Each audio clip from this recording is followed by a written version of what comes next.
모세가 하나님 명령대로 장로 70명을 모아 해막에 둘러 세웠습니다.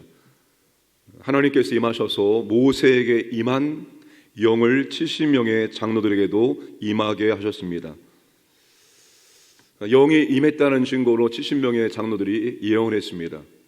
잠깐 동안 예언을 하고 다시는 하지 않았습니다. 근데 그날 두 남자가 진안에 그대로 남아있습니다. 이 두 남자는 기명된 자, 다시 말하면 이름이 올라간 사람이죠. 그 장막 앞으로 나가야 되는데 안 나간 사람입니다. 이름이 엘다시고 다른 한 사람은 메다시였습니다. 그런데 영이 그들 위에 내려 머물자 그들도 동일하게 예언을 하였습니다. 이걸 소년이 보고 급하게 달려와서 모세에게 말했습니다. 옆에서 이 말을 듣던 여호수아가 뭐라 말합니까?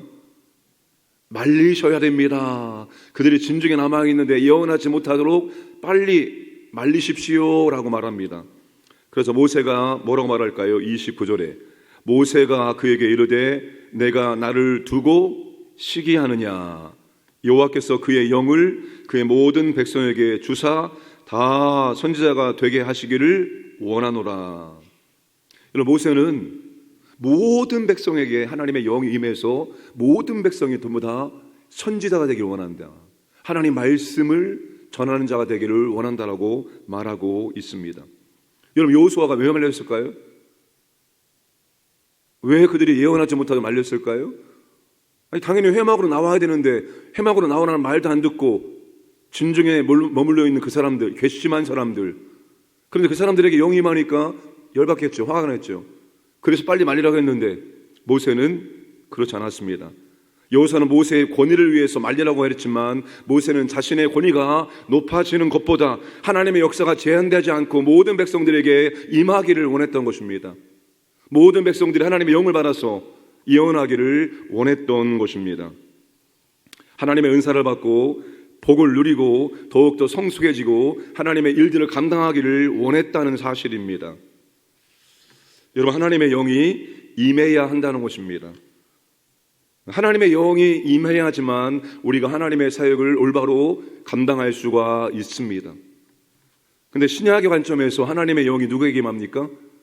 여러분, 구약은 아무에게나 하나님의 영이 임하는 것이 아닙니다. 하나님의 특별한 사역을 위해서 기름 부음 받은 사람만이 하나님의 영이 임했습니다. 그런데 신약은 여러분, 누구에게 하나님의 영이 임합니까? 차별 없이 예수 그리스도를 구주와 주로 영접하면 모든 사람에게 하나님의 영이 임합니다.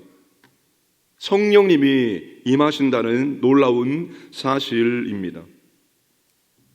그러니까 성령님이 우리 가운데 임하셨기 때문에 우리에게는 성령의 은사가 이미 있는 것입니다. 내 안에 계신 성령님이 은사를 통해서, 능력을 통해서 나타나는 것입니다. 이들이 성령님이 영이 임하자 예언했습니다. 영이 임하자 예언했다는 말은, 예언이 뭡니까? 영이 이들에게 임했다는 증거입니다. 증거. 영이 임했다는 증거로 예언한 겁니다.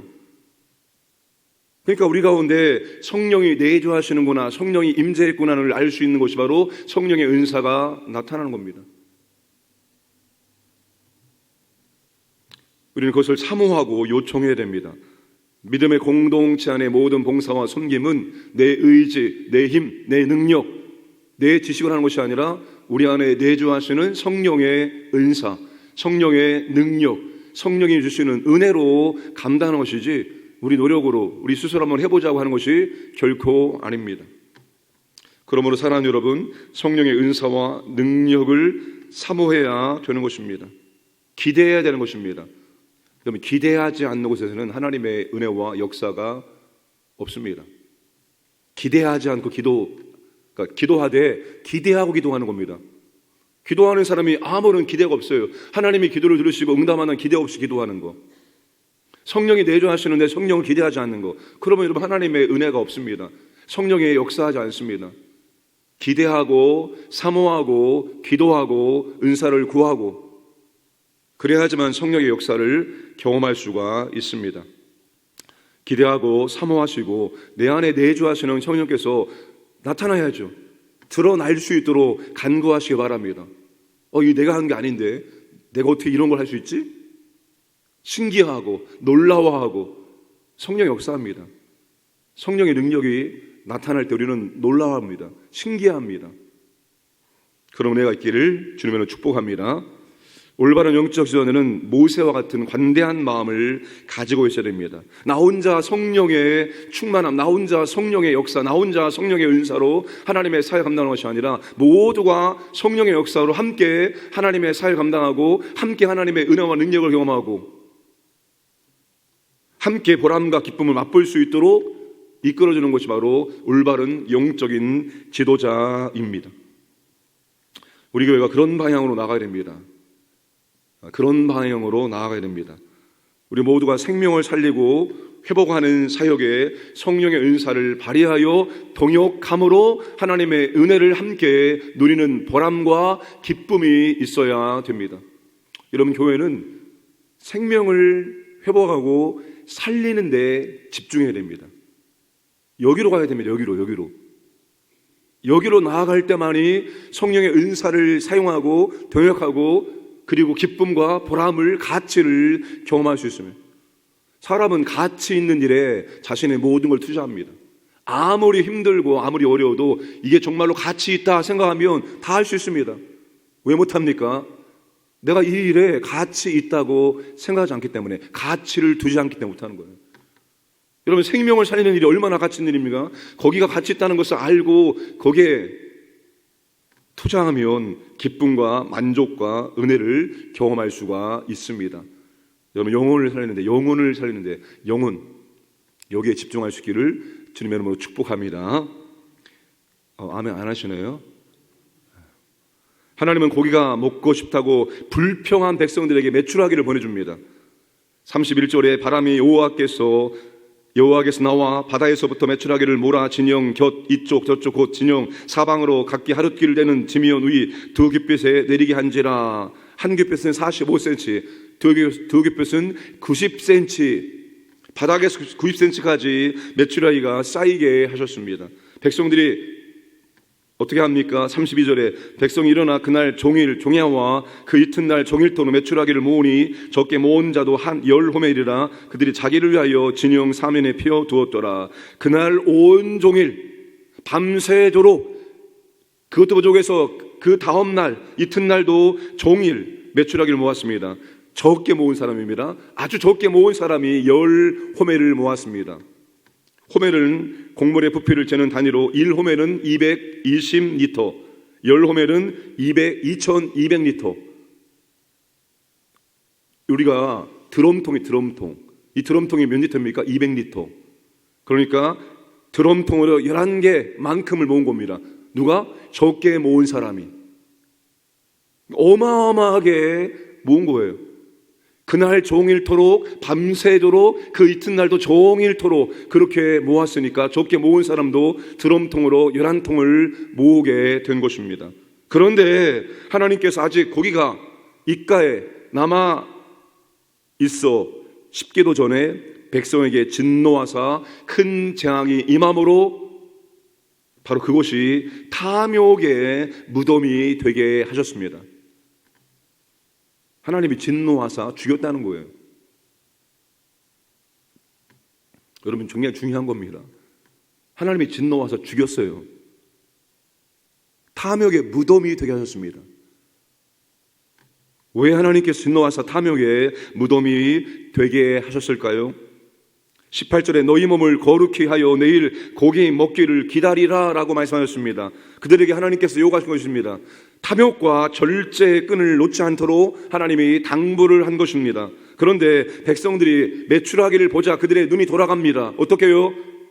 그들의 모든 것들이 탐욕 덩어리로 변합니다. 10호멜을 모았습니다. 쉬지 않고. 그리고 32절에 자기들을 위하여 진영 사면에 펴 놓았다.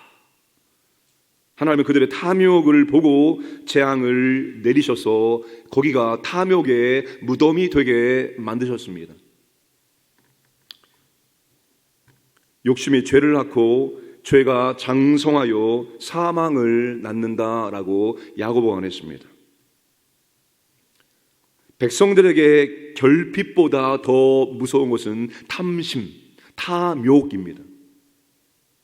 탐심은 여러분 우상 숭배입니다. 다시 말해서 탐욕과 탐심은 하나님의 은혜를 망가하게 만들고 자기를 우상으로 만듭니다. 자기를 위해서 하는 겁니다. 모든 것들을 자기를 위해서. 여러분, 우리는 모든 것들을 하나님을 위해서 하는 사람들인데 탐심이 들어가면 그 탐심이 우상이 되어서 자기를 위해서 하게 되어진다는 것입니다. 여러분, 하나님, 이스라엘 백성들이 하나님께서 고기를 지면에 90cm까지 쌓았을 때 그걸 보자마자 뭘 해야 됩니까? 그걸 보자마자 뭐 해야 됩니까? 그들이 뭐 했습니까? 애굽을 그리워하며 애굽에서 먹었던 채소 그리고 고기를 우리에게 달라 울며 뗐었습니다. 모세의 마음을 괴롭게 했습니다. 하나님께서 뭐라 말씀하십니까? 내가 여기에 너희들과 함께 있건만 나를 멸시하는구나. 그러면 여러분, 하나님께서 메추라기를 몰아주었을 때 그들의 첫 번째 반응이 무엇입니까? 메추라기에 정신이 팔려서 메추라기를 모으는 그 방식이 아니라 무릎을 꿇고 하나님께 회개하죠. 하나님, 여기 우리와 함께 하셨는데 우리가 하나님 멸시했습니다. 하나님, 얼마든지 광야에서 메추라기를 이렇게 많이 보낼 수 있고 먹일 수 있는 하나님인데 우리가 불평 원망했으면 하나님 용서해 주옵소서라고 무릎을 꿇고 회개하고, 그리고 하나님께 감사를 드렸어야 되는데 그걸 다 잃어버리고 메추라기에 정신이 팔려서 메추라기를 밤새도록 모으는데 탐욕에 빠져 버린 것입니다. 그래서 하나님께서 진노하사 그것이 탐욕의 무덤이 되게 하신 것입니다. 여러분, 결핍 중에 하나님께서 주시면 먼저 우리는 하나님께 감사를 드려야 되는 것입니다. 그리고 여러분, 하나님께서 넘치도록 주셨다면 적당히 사용하고 그리고 필요한 사람에게 흘려보내야 되는 것입니다. 자기를 위해서 펼쳐두었다, 자기를 위해서 쌓아두었다, 필요한 만큼만 있으면 되는 겁니다. 하나님이 왜 넘치도록 주었을까요?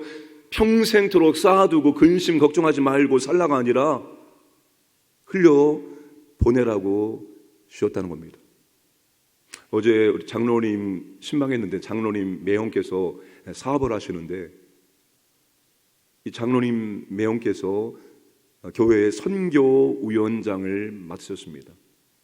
그런데 이 분께서 그 교회 장로님이신데 자기를 위해서는 쓰는 것을 굉장히 아까워하시고 자기를 위해서는 안 씁니다.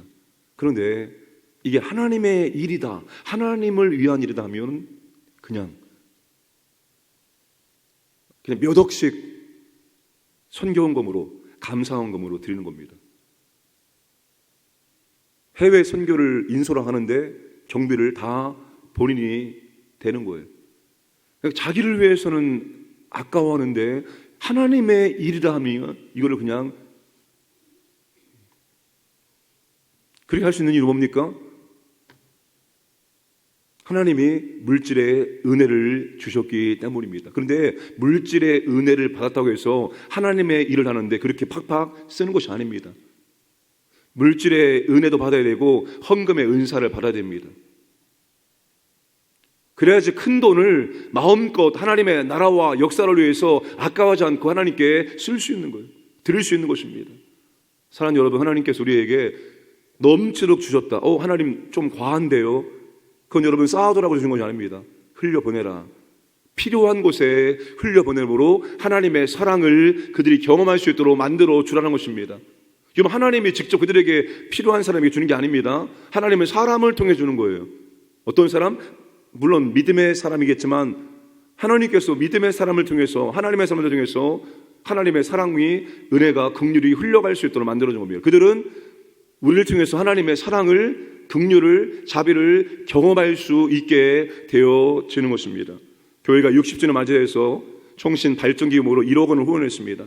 너무나 감사한 일이고 너무나 좋은 일이고 너무나 잘한 일입니다. 아니, 더 할 수 있으면 더 흘려보낼 수 있어야 됩니다. 부활절 정의기원금 전액을 우리는 흘려보냅니다. 농어촌 교회를 위해서. 이번에는 그 금액 가운데서 산불로 피해 입은 지역에도 흘려보내야 됩니다. 그러니까 더 많이 하세요. 아멘은 안 하시네요. 그냥 더 많이 하셔야 돼요. 원래 했던 것보다 플러스 산불 모음까지 플러스 하셔야 돼요. 손이 떨립니까? 손이 떨려요. 비워야 돼요. 자꾸 비우는 훈련. 쌓아둔 훈련이 아니라, 여러분 이 사람들이 뭘 한 거예요? 쌓아둔 거예요. 11개의 드럼통에 쌓아둔 거예요. 자기를 위해서. 우리는 비워야 됩니다. 흘려보내야 됩니다. 그래야지 하나님이 다시 채워주시기 때문입니다. 하나님의 은혜와 복은 쌓아둘 때 임하는 것이 아니라 필요한 곳에 흘려보낼 때 하나님의 복과 은혜가 다시 채워지는 원리입니다. 그것을 바울이 빌립보 교인들에게 4장에서 설명해 주지 않았습니까? 하나님께서 내게 보낸 선교 헌금을 하나님께서 제물로 받으시고 하나님께서 너희들에게 채워주실 것이다 라고 바울이 말하였습니다. 사랑하는 여러분, 자기를 위해서 쌓아두지 말고 하나님이 원하시면 기뻐하는 것에 가감하게 흘려보내기를 주님의 이름으로 축복합니다. 좋으신 아버지 하나님 감사드립니다. 오늘도 하루를 선물해 주시고 새벽을 깨워주시고 주의 말씀을 듣게 하시고 기도할 수 있도록 은혜를 주심을 진심으로 감사드립니다. 아버지 하나님, 예수님을 영접함으로 우리 안에 성령 하나님이 내주하십니다. 우리가 주의 몸된 교회를 섬길 때 성령님의 은사와 능력을 감당할 수 있도록 날마다 성령님을 의지하고 성령님의 은사를 간구할 수 있도록 은혜를 더하여 주옵소서. 특별히 아버지 하나님, 혼란스러운 이 나라 가운데 하나님 개입하셔서 아버지 하나님, 하나님은 악도 하나님의 뜻을 이루는 도구로 사용하시오니 이 모든 상황들을 아버지 하나님의 선을 이루는 도구로 사용하여 주시기를 원하옵나이다. 오늘 또 황인의 모든 가족들, 직장, 사업장, 가정, 자녀들, 재산을 보호해 주시고 또 하나님의 은혜와 사랑을 경험하고 하나님께 감사드리는 복된 날을 살아갈 수 있도록 인도하여 주옵소서. 새벽을 깨워 기도하는 주님의 자녀들에게 하나님 아버지 은혜를 더해 주시기 원합니다. 필요한 은혜를 간절히 사모하고 할 때 아버지 하나님 넘치도록 허락하시고 넘치는 은혜를 사용하고 누리게 하시고 또한 흘려보낼 수 있도록 은총을 더하여 주옵소서. 감사드리며 모든 말씀 예수님의 이름으로 기도드리옵나이다. 아멘.